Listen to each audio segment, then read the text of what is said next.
Let's bring on board Prasad Baji, Senior Vice President, Institutional Equities with Edelweiss Securities. Prasad, good morning. Thank you for joining us. What do you expect to hear from Hindalco today?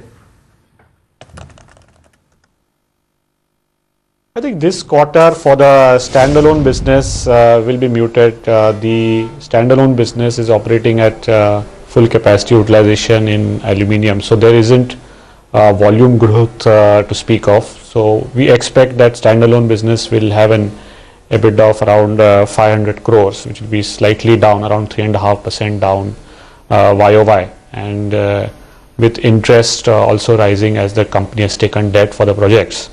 The PAT will be around 305 crores, so that's around 15% down YOY. Clearly this year for Hindalco, both at the standalone and Novelis, will be a year where we will see the projects getting completed, and next year is when we will see the benefits, especially in Novelis. We expect good growth in EBITDA and volumes.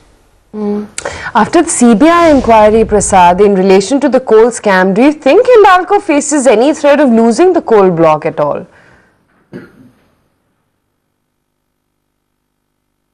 I think my overall view on the coal blocks, it is very hard to give a specific view. My overall view on the coal blocks is that while there may not be any deallocation, but getting approvals and getting to actual start of mining is going to be very difficult to foresee. In fact, we are assuming that there won't be any captive coal blocks starting for any of the players, including Hindalco.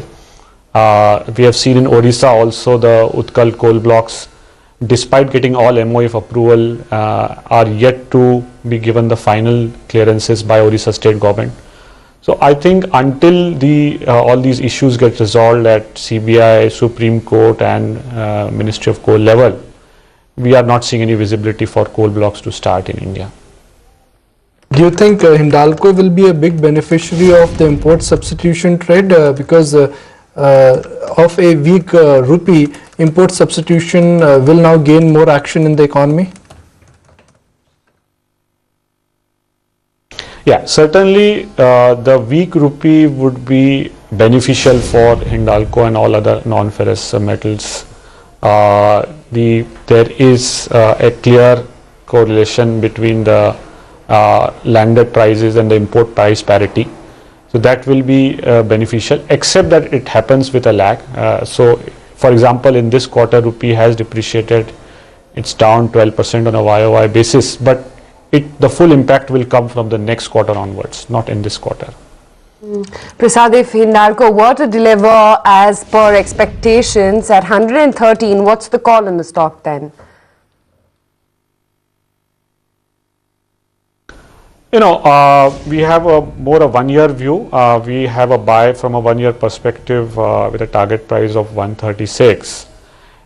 Most of the value, however, that we are ascribing is largely led by Novelis. In Novelis, in the second half, we expect to see, as per the company guidance, more than 10% increase in volume. And the company has also implicitly given a guidance that this year's EBITDA will be equal to last year's, which would imply that in the second half, the EBITDA growth will be almost 20% YOY. And that's just the base. In next fiscal year, the full benefit of the 500,000 ton expansion that has happened in Novelis, the full benefit would come in next year, actually over FY15 and FY16. So it's more a longer term, one-year call of seeing the benefit of that volume growth largely in Novelis. All right, Prasad, appreciate your time and thank you for joining us. Tushar Mahajan, Chief Investment Officer with HSBC AMC, joins us live. Tushar, good